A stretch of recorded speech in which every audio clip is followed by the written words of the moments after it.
नमस्कार दोस्तों, आज के वीडियो में हम CIV BRBL के जुलाई 2024 एग्ज़ाम के मेमोरी बेस्ड क्वेश्चन को डिटेल में समझेंगे।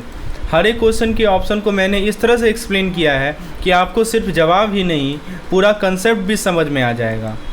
अगर आपको इस वीडियो से थोड़ा भी हेल्प मिलता है तो इसे ज़रूर लाइक करें और चैनल को सब्सक्राइब करना ना भूलें, ताकि आपको अगले ऐसे ही हेल्पफुल वीडियो सबसे पहले मिल सके। आखिर तक बने रहिए, क्योंकि इस वीडियो के एंड में आपके लिए एक स्पेशल टिप्स भी है जो कि आपको अगले अटेम्प्ट में काम में आ सकता है। चलिए बिना देरी किए शुरुआत करते हैं हम लोग आज के वीडियो को। पहले आप क्वेश्चन को खुद से ट्राई कीजिए, फिर मेरे एक्सप्लेनेशन को सुनिए। ये बेस्ट तरीका है इस तरह के क्वेश्चन आंसर सेशन को डील करने का। चलिए सबसे पहला क्वेश्चन आप देख सकते हैं कि आपसे पूछा जा रहा है कि स्टेट कमीशन के जुरिस्डिक्शन का क्या स्कोप है regarding the value of goods या service paid as consideration under section 47 of the act. यानी स्टेट कमीशन के जुरिस्डिक्शन का क्या स्कोप है, what is the jurisdiction of the state commission under section 47 of the act regarding the value of goods and service paid as पर consideration. तो सबसे पहला option कह रहा है अप टू रुपीज़ 1 करोड़। तो ये ऑप्शन गलत है, क्योंकि अप टू 1 करोड़ तक का जुरिस्डिक्शन स्टेट कमीशन का नहीं होता है। इस रेंज में आने वाले केसेस डिस्ट्रिक्ट कमीशन के होते हैं, राइट, जुरिस्डिक्शन में आते हैं। फिर कह रहा है between rupees 1 crore and 10 crore. ये ऑप्शन बिल्कुल सही है आपका। जो मैं बता दूँ सेक्शन 47 सब सेक्शन 1 के अकॉर्डिंग, सब सेक्शन 1A के अकॉर्डिंग स्टेट कमीशन का जुरिस्डिक्शन 1 करोड़ से लेकर 10 करोड़ तक के केसेस में होता है। अगर किसी व्यक्ति ने किसी गुड्स या सर्विस के लिए 1 करोड़ से ज़्यादा और 10 करोड़ से कम पे किया है तो वो स्टेट कमीशन में अपनी कंप्लेंट फाइल कर सकता है। ऑप्शन सी कर रहा है 10 करोड़ के ऊपर, तो ये ऑप्शन भी गलत है। अगर वैल्यू 10 करोड़ से ज़्यादा है तो स्टेट कमीशन का जुरिस्डिक्शन में नहीं आता, बल्कि नेशनल कमीशन के जुरिस्डिक्शन में आता है, राइट। और फिर कर रहा है अप टू 10 करोड़। ये ऑप्शन भी थोड़ा कन्फ्यूजिंग है पर गलत है, क्योंकि अप टू 10 करोड़ का मतलब ये होता है कि 10 करोड़ तक का अमाउंट, लेकिन यहाँ बात हो रही है 1 करोड़ से 10 करोड़ के बीच में, जिसमें 1 करोड़ का कम अमाउंट इंक्लूड नहीं होता है। तो सही जवाब क्या है? Option number B. चलिए एक एग्जांपल से समझते हैं इस चीज़ को। मान लीजिए कि मिस्टर शर्मा है। मिस्टर शर्मा ने एक लग्जरी कार खरीदा जो कि 5 करोड़ की थी, और उस कार में कुछ डिफेक्ट आ गया, राइट। तो वो स्टेट कमीशन में अपनी कंप्लेंट फाइल कर सकते हैं, क्योंकि 5 करोड़ का अमाउंट 1 करोड़ से ज़्यादा है और 10 करोड़ से कम है। लेकिन अगर किसी ने एक कार 50 लाख की खरीदी तो उस केस को स्टेट कमीशन नहीं बल्कि डिस्ट्रिक्ट कमीशन हैंडल करेगा। तो इस क्वेश्चन से हमने क्या क्या की पॉइंट समझा? पहला पॉइंट ये समझा कि स्टेट कमीशन का जो जुरिस्डिक्शन होता है वो 1 करोड़ से लेकर 10 करोड़ के बीच का होता है। 1 करोड़ से कम के केसेस डिस्ट्रिक्ट कमीशन के जुरिस्डिक्शन में आते हैं और 10 करोड़ के ऊपर के केस नेशनल कमीशन हैंडल करता है।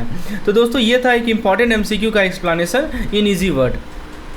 चलिए आगे बढ़ते हैं, हम लोग अगले क्वेश्चन की ओर बढ़ते हैं। अगला सवाल है, आपसे पूछा जा रहा है इस क्वेश्चन में कि इनमें से कौन सा ऑप्शन सही मैच करता है क्लासिफिकेशन ऑफ कंपनी के लिए based on mode of incorporation, liability और पब्लिक इंटरेस्ट।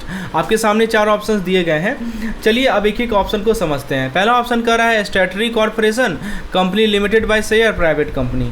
ये ऑप्शन गलत है, क्योंकि स्टैट्यूटरी कॉर्पोरेशन का एग्जांपल जैसे मैं LIC ले लूँ, जैसे मैं आपको RBI ले लूँ, डायरेक्टली पार्लियामेंट के एक्ट के थ्रू बनते हैं, और यह कंपनी लिमिटेड बाय शेयर्स नहीं होते हैं। Private company usually companies act के अंदर रजिस्टर्ड होती हैं, स्टैट्यूटरी कॉर्पोरेशन के साथ नहीं होती है, इसलिए ये जो है गलत है। चलिए ऑप्शन बी की ओर बढ़ते हैं। ऑप्शन बी का रहा है company registered under companies act, company with unlimited liability, government company. ये ऑप्शन भी गलत है। गवर्नमेंट कंपनी वो होती है जिसमें सरकार का ज़्यादा हिस्सा होता है, लगभग 50% से ज़्यादा हिस्सा होता है सरकार का। और अनलिमिटेड लायबिलिटी वाली कंपनी काफ़ी रेयर है। जनरली गवर्नमेंट कंपनी को लिमिटेड लायबिलिटी का प्रोटेक्शन होता है। तो ये जो कह रहा है company with unlimited liability government company, ये गलत है। चलिए ऑप्शन सी की ओर बढ़ते हैं। Statutory corporation, company limited by guarantee, 1% company.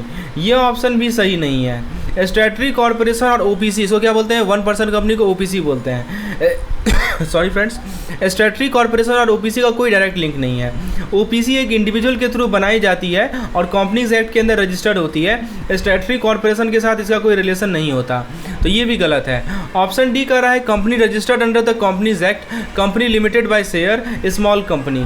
तो बिल्कुल सही जवाब है। इस ऑप्शन में हर एक क्लासिफिकेशन का एक करेक्ट एग्जाम्पल दिया गया है। जैसे देखिए, company registered under the companies act, ऐसी कंपनी जो कंपनीज एक्ट 1956 या कंपनीज एक्ट 2013 के अंदर रजिस्टर्ड होते हैं। फिर कह रहा है कंपनी लिमिटेड बाय शेयर, ये कंपनी शेयर होल्डर के कैपिटल से बनी होती है, जिसमें लायबिलिटी सिर्फ उनके इन्वेस्टेड अमाउंट तक होती है, जितना अमाउंट इन्वेस्ट किया है उतना ही उनका लायबिलिटी होगा। और स्मॉल कंपनी ये पब्लिक इंटरेस्ट से बनी, इसके बेसिस पर छोटी कंपनियां होती हैं, जो साइज और पेड अप कैपिटल के बेसिस पर स्मॉल कंपनी कहलाती है। ठीक है, तो ऑप्शन डी सही है। तो मैं आपको एग्जांपल के तौर पर ऐसा समझिए, अगर आपको अपनी छोटी कंपनी बनानी है जिसमें आप शेयर इशू करते हैं, राइट, तो और वो कंपनी एक्ट के अंदर रजिस्टर्ड होती है, तो वो कंपनी क्या कहलाएगी? लिमिटेड बाय शेयर कहलाएगी। और अगर कंपनी की साइज और कैपिटल स्मॉल है तो वो स्मॉल कैटेगरी कंपनी में आएगी, राइट। तो हमने क्या देखा यहाँ पे? यदि हमने 3 पॉइंट देखा, पहला देखा मोड ऑफ इनकॉर्पोरेशन, तो mode of incorporation companies act के अंदर रजिस्टर्ड या स्टैट्यूटरी कॉर्पोरेशन हो सकता है। लायबिलिटी, तो लायबिलिटी के बेसिस पर 3 तरह का होता है, एक तो कंपनी लिमिटेड बाय शेयर, एक होता है हमारा कंपनी लिमिटेड बाय गारंटी, और एक होता है हमारा अनलिमिटेड लायबिलिटी। ठीक है, और फिर उसके बाद हमने पब्लिक इंटरेस्ट के टर्म्स में देखा, पब्लिक इंटरेस्ट में या तो प्राइवेट कंपनी आएगी, या पब्लिक कंपनी आएगी, या गवर्नमेंट कंपनी आएगी, या फॉरेन कंपनी आएगी, या ओपीसी आएगी। समझ में आया? तो दोस्तों ये था एक और इम्पॉर्टेंट एमसीक्यू का एक्सप्लेनेशन। यदि आपको चीज़ें क्लियर हो रही हो तो एक लाइक जरूर कर दीजिएगा। चलिए आगे बढ़ते हैं हम लोग अगले सवाल की ओर। What is the minimum number of member, यानी सवाल ये पूछा जा रहा है कि इनमें से कौन सा स्टेटमेंट एक प्राइवेट कंपनी के बारे में सही है। अच्छा, एक क्वेश्चन लगता है मैंने स्किप कर दिया। ओके, हाँ, मिनिमम नंबर ऑफ मेंबर कितना चाहिए प्राइवेट कंपनी को बनाने के लिए, राइट। तो बताइए 1, 2, 7 या 3। तो सही जवाब क्या है? 2। एक प्राइवेट कंपनी में मिनिमम 2 मेंबर होते हैं, और इसी से अंतर होता है ओपीसी में। ओपीसी में मात्र 1 मेंबर होते हैं। चलिए अब ये सवाल को देखते हैं, इनमें से कौन सा कथन प्राइवेट कंपनी के बारे में क्या है? सही है, right. Which of the following statement is correct private company के बारे में? तो पहले चलिए हर एक ऑप्शन को डिटेल में देखते हैं। पहला ऑप्शन है कि the maximum number of member is 100 excluding employee. तो ये ऑप्शन गलत है। पहले प्राइवेट कंपनी के लिए मैक्सिमम मेंबर की लिमिट 100 थी, लेकिन अब कंपनीज एक्ट 2013 के अकॉर्डिंग यह लिमिट बढ़ाकर 200 कर दिया गया है, राइट। इसलिए 100 वाली स्टेटमेंट पुरानी है। ऑप्शन बी कर रहा है कि minimum number of director is 3। तो ये भी गलत है, क्योंकि प्राइवेट कंपनी में मिनिमम डायरेक्टर 2 होनी चाहिए। 3 डायरेक्टर की ज़रूरत पब्लिक कंपनी में होती है। ऑप्शन सी कह रहा है कि the maximum number of member is 200 excluding employee. ये ऑप्शन बिल्कुल सही है। एक प्राइवेट कंपनी में मैक्सिमम 200 मेंबर हो सकते हैं, और इस काउंट में कंपनी के एम्प्लॉय को इंक्लूड नहीं किया जाता।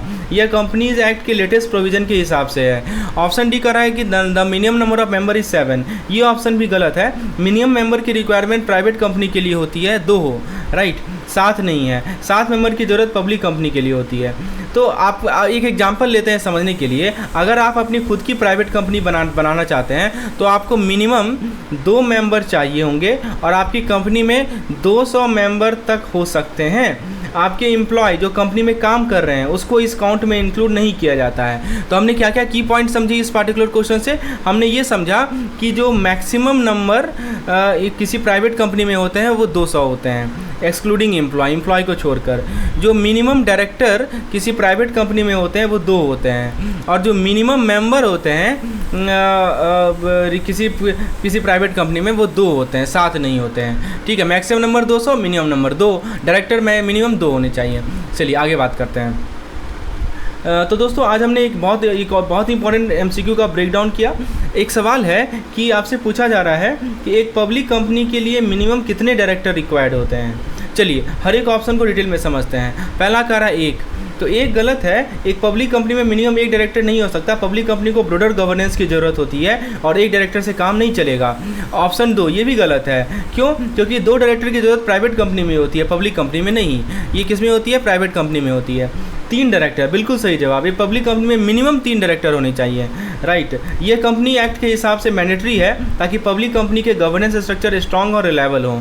7 डायरेक्टर, तो 7 डायरेक्टर की जरूरत नहीं होती, लेकिन एक पब्लिक कंपनी के लिए मिनिमम 7 मेंबर होना जरूरी है, नॉट डायरेक्टर। ध्यान दीजिएगा, ये 7 मेंबर। यदि पूछा जाए कितने मेंबर हो तो 7 मेंबर बोलिएगा। यदि पूछा जाए कितने डायरेक्टर हो मिनिमम तो 3 डायरेक्टर बोलिएगा। तो क्वेश्चन पे डिपेंड करता है। मान लीजिए अगली बार क्वेश्चन यहाँ पे डायरेक्टर की जगह लिख दे मेंबर, तो क्या जवाब होगा? 7 मेंबर। और यदि यहाँ डायरेक्टर लिखा तो 3 डायरेक्टर। तो एक एग्जांपल लेते हैं, एक पब्लिक कंपनी जैसे कि मान लीजिए टाटा मोटर्स, ठीक है, एग्जांपल लेते हैं टाटा मोटर्स, राइट। इस कंपनी में मिनिमम 3 डायरेक्टर होने चाहिए, राइट, जो कंपनी के मेजर डिसीजन को सही तरीके से गवर्न कर सके। अगर प्राइवेट कंपनी होती तो 2 डायरेक्टर से काम चल जाता, लेकिन पब्लिक कंपनी में डिसीजन मेकिंग और मैनेजमेंट का स्ट्रक्चर ज़्यादा होता है। मैं एग्जाम सेल ले लीजिए, सेल गेल ये सब पब्लिक कंपनी है, राइट, सेल ले लीजिए, तो ये सेल में मिनिमम 3 डायरेक्टर होंगे और मिनिमम 7 मेंबर होंगे। तो अभी तक हमने क्या क्या पॉइंट समझा इस क्वेश्चन से, हमने ये समझा एक पब्लिक कंपनी को मिनिमम 3 डायरेक्टर चाहिए, प्राइवेट कंपनी के लिए मिनिमम डायरेक्टर का नंबर 2 होता है, पब्लिक कंपनी को मिनिमम 7 मेंबर चाहिए होते हैं और मेंबर की मैक्सिमम लिमिट नहीं है। जैसे कि हमने वही प्राइवेट कंपनी देखा ना, जिसे मिनिमम 2 और मैक्सिमम 200 मेंबर होते हैं, राइट। उसी तरह पब्लिक कंपनी में मिनिमम कितने मेंबर होते हैं, 7 मेंबर होते हैं और अपर लिमिट कुछ नहीं है, मैक्सिमम कितने भी मेंबर हो सकते हैं। तो मेंबर और डायरेक्टर के बीच में डिफरेंस आपको क्लियर होना चाहिए। चलिए अगला सवाल की ओर आगे बढ़ते हैं। अगला सवाल आपके स्क्रीन पर है, आपसे पूछा जा रहा है दोस्तों कि जो हमारा DRT होता है यानी डेप्ट रिकवरी ट्रिब्यूनल होता है, डेप्ट रिकवरी ट्रिब्यूनल के ऑर्डर के एग्रीव्ड पर्सन कितने दिन के अंदर एपीलेट ट्रिब्यूनल में अपील फाइल कर सकते हैं, ठीक है। तो पहला ऑप्शन कहते हैं 15 दिन from the date of receipt of order. ये गलत है क्योंकि 15 दिन का टाइम लिमिट नहीं होता डेप्ट रिकवरी ट्रिब्यूनल के केस में। ऑप्शन बी कर रहा है 30 days from date of receipt of the order. ये बिल्कुल सही जवाब है। अगर कोई इंसान डेप्ट रिकवरी ट्रिब्यूनल के ऑर्डर से खुश नहीं हो सॉरी फ्रेंड्स, तो उसके पास 30 दिन का टाइम होता है एपीलेट ट्रिब्यूनल में अपील फाइल करने का। यानी जो दिन आपको ट्रिब्यूनल का ऑर्डर मिला, जिस दिन आपको ट्रिब्यूनल का ऑर्डर मिला उस दिन से आपको एग्जैक्ट 30 दिन मिलते हैं। 45 डेज़, तो 45 डेज़ का टाइम लिमिट नहीं है, 60 डेज़ का भी नहीं है। जैसे मान लीजिए अगर आपको डेप्ट रिकवरी ट्रिब्यूनल का ऑर्डर 1 अक्टूबर को आता है, ठीक है, तो आपको अपीलेट ट्रिब्यूनल में अपील फाइल करने के लिए एग्जैक्ट 30 दिन यानी 31 अक्टूबर तक का टाइम मिलेगा। 31 दिन के बाद आपका अपील फाइल नहीं किया जा सकता except in some special cases. तो हमने क्या क्या की पॉइंट्स इस पार्टिकुलर क्वेश्चन से समझे। 30 दिन का टाइम दिया जाता है डेप्ट रिकवरी ट्रिब्यूनल के ऑर्डर के अगेंस्ट अपील फाइल करने के लिए। यही टाइम लिमिट एपीलेट ट्रिब्यूनल में अपील करने के लिए एप्लीकेबल है, ठीक है, तो ये ध्यान रखना है। चलिए आगे बढ़ते हैं फ्रेंड्स। इस प्रकार के हमारे पास बहुत सारे मेमोरी बेस्ड क्वेश्चन हैं पिछले जितने भी एग्जामिनेशन हुए हैं, जिसको हमने अपने क्वेश्चन बैंक कोर्स में डाल रखा है। तो यदि आप इसको अवेल करना चाहते हैं प्रीवियस ईयर क्वेश्चन को पिछले 3 से 4 साल का, तो हमारे क्वेश्चन बैंक कोर्स में आप इनरोल हो सकते हैं। विशेष जानकारी के लिए मुझे व्हाट्सएप कर सकते हैं इस पार्टिकुलर नंबर पर। चलिए अगला सवाल देखते हैं। आपसे पूछा जा रहा है कि बैंकिंग रेगुलेशन एक्ट के अंडर स्केड्यूल कॉमर्शियल बैंक कौन से स्केड्यूल में लिस्टेड होते हैं, ठीक है। पहले कह रहा है स्केड्यूल 1, ये ऑप्शन गलत है क्योंकि स्केड्यूल 1 में स्केड्यूल कमर्शियल बैंक का लिस्टिंग नहीं होता है। स्केड्यूल 2 बिल्कुल सही जवाब, स्केड्यूल 2 के अंदर ही स्केड्यूल कमर्शियल बैंक लिस्टेड होते हैं। इन बैंकों को रिजर्व बैंक ऑफ इंडिया के रेगुलेशन के अंदर काफ़ी फैसिलिटीज़ मिलती हैं, जैसे कि बोरोइंग फैसिलिटीज़ मिलती हैं और आरबीआई के गाइडलाइन फॉलो करना जरूरी होता है। स्केड्यूल 3 में की बात करें, ये भी गलत है, स्केड्यूल 3 में बैंक का लिस्टिंग नहीं होता, स्केड्यूल 4 भी नहीं होता। एक एग्जांपल लेते हैं, जो बड़े कॉमर्शियल बैंक होते हैं जैसे कि SBI, ICICI बैंक, ये सब स्केड्यूल 2 के अंदर लिस्टेड होते हैं। इन्हें स्केड्यूल कॉमर्शियल बैंक इसलिए बोला जाता है क्योंकि ये आरबीआई के रेगुलेशन को फॉलो करते हैं और कुछ स्पेशल फैसिलिटी का फ़ायदा उठा सकते हैं। तो सॉरी फ्रेंड्स, तो हमने क्या क्या पॉइंट देखा। पहला कि स्केड्यूल कॉमर्शियल बैंक स्केड्यूल 2 के अंदर लिस्ट किया जाता है, आरबीआई के अंदर इन बैंकों को स्पेसिफिक बेनिफिट और गाइडलाइन मिलते हैं। चलिए अगले सवाल की ओर आगे बढ़ते हैं। तो सवाल है आपके सामने कि रिजर्व बैंक एक ओम्बड्समैन या डिप्टी ओम्बड्समैन को स्कीम के अंदर मैक्सिमम कितने सालों के लिए अपॉइंट कर सकती है, ठीक है। चलिए ऑप्शन को देखते हैं। पहला ऑप्शन कह रहा है 1 साल, तो ये ऑप्शन गलत है। रिजर्व बैंक के स्कीम के अंदर ओम्बड्समैन को सिर्फ 1 साल के लिए अपॉइंट नहीं किया जाता, 2 साल, तो ये भी गलत ऑप्शन है। 2 साल का टेन्योर भी मैक्सिमम नहीं होता, 3 साल बिल्कुल सही जवाब। रिजर्व बैंक एक ओम्बड्समैन या डिप्टी ओम्बड्समैन को मैक्सिमम 3 इयर्स के लिए अपॉइंट कर सकता है और ये जो रूल है ना वो कहाँ लिखा गया है, क्लाउज नंबर 4 में लिखा गया है, जिसमें कहा गया है कि अपॉइंटमेंट का टेनर 3 साल से ज़्यादा नहीं हो सकता। इसका मतलब है कि या तो इनिशियल अपॉइंटमेंट हो या रीअपॉइंटमेंट, दोनों केस में टेनर 3 साल से ज़्यादा नहीं हो सकता और 5 साल भी नहीं होगा। एग्जाम्पल से समझते हैं, अगर आरबीआई एक ओम्बड्समैन को जनवरी 2024 में अपॉइंट करती है तो उसका टेनर जनवरी 2027 तक हो सकता है, जो एग्जैक्टली 3 ईयर का पीरियड होगा। 3 साल के बाद उनका परफॉर्मेंस रिव्यू किया जाएगा और फिर डिसाइड होगा कि उन्हें रीअपॉइंट करना है या नहीं करना है। तो हमने क्या देखा यहाँ पे कि चाहे वो ओम्बड्समैन हो या डेप्टी ओम्बड्समैन हो, मैक्सिमम टेनर 3 साल का होता है या अपॉइंटमेंट एक बार में 3 साल से ज़्यादा नहीं हो सकता। चलिए अगला सवाल की ओर आगे बढ़ते हैं। अगले सवाल में आपसे पूछा जा रहा है, हाँ यहाँ देखिए क्वेश्चन में आपसे पूछा जा रहा है कि सेक्शन 32 के अकॉर्डिंग एक कंपनी को सब्सक्रिप्शन लिस्ट और ऑफर से कितने दिन पहले रजिस्ट्रार के पास रेड हेरिंग प्रोस्पेक्टस फाइल करना होता है। चलिए हर एक ऑप्शन को देखते हैं। एक दिन, ये ऑप्शन गलत है क्योंकि रेड हेरिंग प्रोस्पेक्टस शॉर्ट में इसको RHP बोलते हैं, तो RHP का एक दिन पहले फाइल करना काफ़ी नहीं होता। फिर कह रहा है 2 दिन, ये भी गलत है क्योंकि कंपनी को रजिस्ट्रार के पास 2 दिन पहले फाइल करना ज़रूरी नहीं होता। फिर कह रहा है 3 दिन, तो बिल्कुल सही जवाब है सेक्शन 32 सब सेक्शन 2 के अकॉर्डिंग कंपनीज़ को RHP प्रोस्पेक्टस 3 दिन पहले रजिस्ट्रार के पास फाइल करना होता है। यह रूल इसलिए इम्पॉर्टेंट है ताकि रजिस्ट्रार के पास सफिशिएंट टाइम हो डॉक्यूमेंट को रिव्यू करने के लिए और इन्वेस्टर को भी सिक्योरिटीज़ के बारे में एसेंशियल इन्फॉर्मेशन मिल सके। 7 डेज, तो ये भी गलत है, 7 डेज नहीं होता। एग्जाम्पल से समझते हैं, अगर मान लीजिए कि एक कंपनी 10 अक्टूबर को अपनी सब्सक्रिप्शन लिस्ट ओपन करती है, तो 10 अक्टूबर को इसने क्या किया, सब्सक्रिप्शन लिस्ट ओपन किया, तो उसके पास अपनी RHP यानी रेड हेरिंग प्रोस्पेक्टस 7 अक्टूबर तक रजिस्ट्रार के पास फाइल करना होगा, जो कि एग्जैक्टली 3 दिन का एडवांस पीरियड होता है। समझ गया ना। 7 अक्टूबर तक उसको अपना मतलब 10 अक्टूबर को उसको सब्सक्रिप्शन लिस्ट ओपन कर रहा है, तो 7 अक्टूबर तक RHP उसको फाइल करना पड़ेगा। ठीक है, तो यहाँ से हमने क्या क्या चीज़ समझा, इस क्वेश्चन से हमने 3 चीज़ समझा। पहला चीज़ ये समझा कि 3 दिन पहले RHP प्रोस्पेक्टस रजिस्ट्रार के पास फाइल करना मैंडेटरी है। दूसरा चीज़ ये समझा कि यह टाइम पीरियड रजिस्ट्रार को रिव्यू करने के लिए दिया जाता है। और तीसरा चीज़ हमने समझा इस फाइलिंग का पर्पज़ इन्वेस्टर को सही इन्फॉर्मेशन देना होता है ताकि इन्फॉर्म डिसीजन लिया जा सके। समझ में आया दोस्तों। एक यही फ़ायदा होता है MCQ डिस्कशन का कि आप कंसेप्ट क्लियर करते हैं। MCQ को सिर्फ MCQ के रूप में मत लीजिए, कंसेप्ट क्लियर कीजिए। अगली बार मान लीजिए कुछ सवाल में कुछ वेरिएशन से पूछ दिया जाए तो भी आप उसका जवाब दे पाएँ, ये हमारा मेन मकसद है। चलिए अगले सवाल की ओर आगे बढ़ते हैं। सवाल आपके सामने है, schedule commercial bank including small finance bank के लिए कॉल और नोटिस मनी मार्केट में प्रूडेंशियल बोरोइंग लिमिट क्या है। बहुत बढ़िया सवाल है। ठीक है, तो दोस्तों पहला ऑप्शन कर रहा है 50% of capital fund on daily average basis and 75% of capital on any given day. ये गलत है क्योंकि शेड्यूल कॉमर्शियल बैंक को अलाउड बोरो लिमिट से ज़्यादा नहीं है। 75% और 100% कर रहा है, ये भी गलत है क्योंकि बैंक को और ज़्यादा बोरोइंग की परमिशन होती है, जो कि नेक्स्ट ऑप्शन में करेक्ट है। अगला ऑप्शन देखिए 100% और 125%। समझिए, बैंक अपने कैपिटल फंड का 100% तक डेली एवरेज बेसिस पर बोरो कर सकते हैं एक रिपोर्टिंग फोर्टनाइट में, और किसी भी दिन वो 125% तक बोरो कर सकते हैं।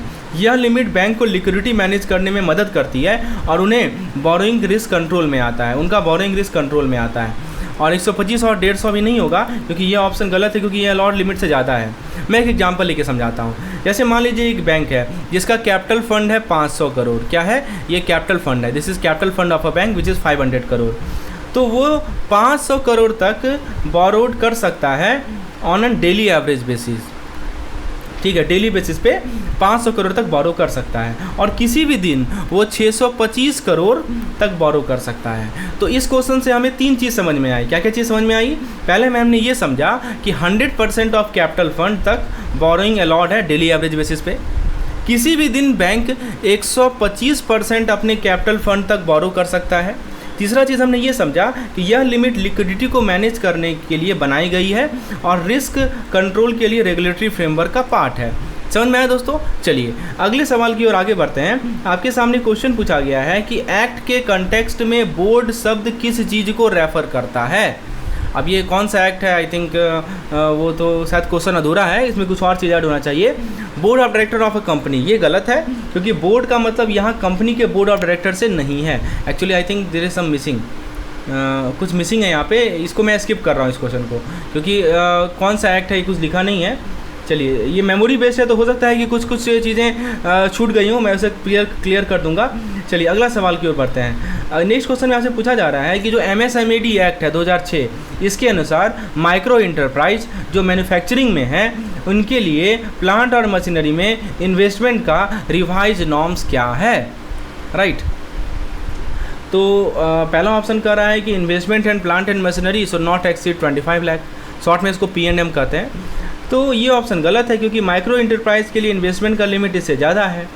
ऑप्शन बी कर रहा है कि investment in P&M not exceeding 1 crore, ये बिल्कुल सही है। माइक्रो इंटरप्राइज के लिए जो इन्वेस्टमेंट जो प्लांट एंड मशीनरी में है वो 1 करोड़ तक हो सकता है। यह लिमिट MSMED एक्ट 2006 के रिवाइज नॉर्म के अनुसार है। इसका मतलब है कि अगर आपका इन्वेस्टमेंट इस लिमिट के अंदर है तो आप माइक्रो इंटरप्राइज के कैटेगरी में आते हैं। ऑप्शन सी का रहा है 2 करोड़, ये भी गलत है क्योंकि माइक्रो इंटरप्राइज के लिए यह लिमिट एप्लीकेबल नहीं है। Option D none of this भी गलत है। जैसे मान लीजिए कि आप एक छोटी मैन्युफैक्चरिंग यूनिट चला रहे हैं जिसमें आपका प्लांट एंड मशीनरी में 90 लाख रुपया तक इन्वेस्ट किया है, तो आप इस डेफिनेशन के अंदर आते हैं और माइक्रो इंटरप्राइज का लेवल आपको मिलेगा। समझ में? ठीक है, तो वही कह रहा है कि नॉट एक्सीडिंग 1 करोड़। तो हमने क्या क्या पॉइंट सीखा इस क्वेश्चन से? हमने ये सीखा कि माइक्रो इंटरप्राइज के लिए प्लांट और मशीनरी में इन्वेस्टमेंट जो है का लिमिट 1 करोड़ होता है। यह रिवाइज नॉर्म MSMED एक्ट 2006 के तहत है। इस लिमिट के अंदर आने पर इंटरप्राइज को वेरियस बेनिफिट्स मिलते हैं। ठीक चीज़ें समझ में आई आपको? चलिए अगले सवाल की ओर आगे बढ़ते हैं। आपसे सवाल पूछा जा रहा है कि जो रिजर्व बैंक ऑफ इंडिया का जो इंटीग्रेटेड ओम्बड्समैन स्कीम है, ठीक है,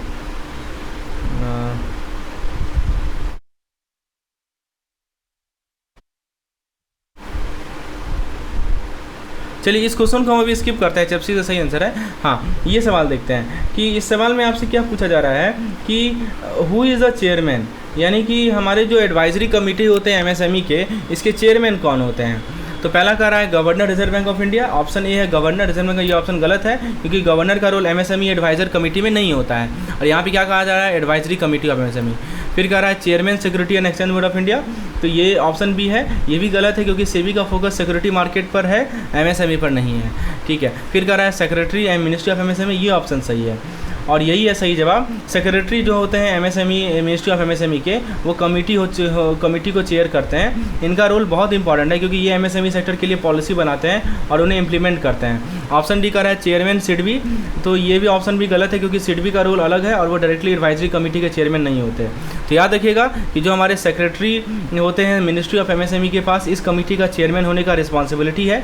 इनका काम है पॉलिसी बनाना और उन्हें इम्प्लीमेंट करने में मदद करना, जिससे MSME को ग्रोथ और डेवलपमेंट मिल सके। ठीक है, तो ये आपको ध्यान रखना है। चलिए आगे बढ़ते हैं अगले सवाल की ओर।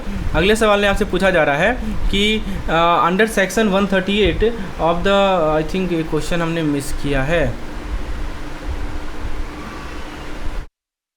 चलिए कोई बात नहीं।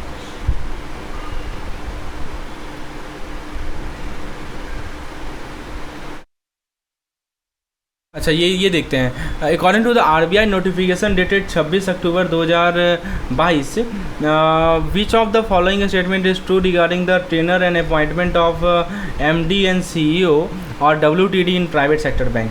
पहला ऑप्शन कर रहा है MD and CEO can not hold the post in the same bank for more than 10 year with a minimum cooling period of 2 year before reappointment. तो देखिए रीअपॉइंटमेंट का कंडीशन क्या है कि रीअपॉइंटमेंट फेज के दौरान the individual must meet certain condition set for by the RBI। इससे क्या होता है कि केवल क्वालिफाइड कैंडिडेट ही कंसीडर किया जाएगा लीडरशिप रोल के लिए। कूलिंग पीरियड क्या होता है? 3 साल का कूलिंग पीरियड का रिक्वायरमेंट है। इसका एम है कि हम फ्रेश पर्सपेक्टिव ला सकें प्राइवेट सेक्टर बैंक के मैनेजमेंट में, और कोई एज लिमिट का रिस्ट्रिक्शन नहीं है। RBI गाइडलाइन कोई एज लिमिट का रिस्ट्रिक्शन नहीं डालता tenure of MD and CEO और WTD, लेकिन इम्फेसाइज करता है कि कॉम्पिटेंसी होना चाहिए, कैपेबिलिटी होना चाहिए लीडरशिप पोजीशन के लिए, मतलब आप लीडर बनने के लिए कैपेबल हों, राइट। चलिए, तो करेक्ट स्टेटमेंट जो है मैक्सिमम टेनर को रिफ्लेक्ट कर रहा है। तो फ्रेंड्स ये है हमारा पार्ट 1 लेक्चर। यदि आप चाहते हैं कि बाकी के क्वेश्चन, क्योंकि हमारे पास पूरा का पूरा 100 क्वेश्चन का सेट है, आप देख सकते हैं, और इसको मैंने अपने प्रीवियस ईयर क्वेश्चन में PDF कोर्सेज में सभी में ऐड कर रखा है। यदि आप चाहते हैं कि पूरा का पूरा क्वेश्चन का सेट मैं बताऊं तो please write yes in the comment section. ये मुझे इनकरेज करेगा कि आप लोग इस पार्टिकुलर एक्सप्लेनेशन से सहमत हैं, इस तरह का एक्सप्लेनेशन आपको और चाहिए, और मैं इसका पार्ट 2 वीडियो भी लेकर आऊँगा। धन्यवाद।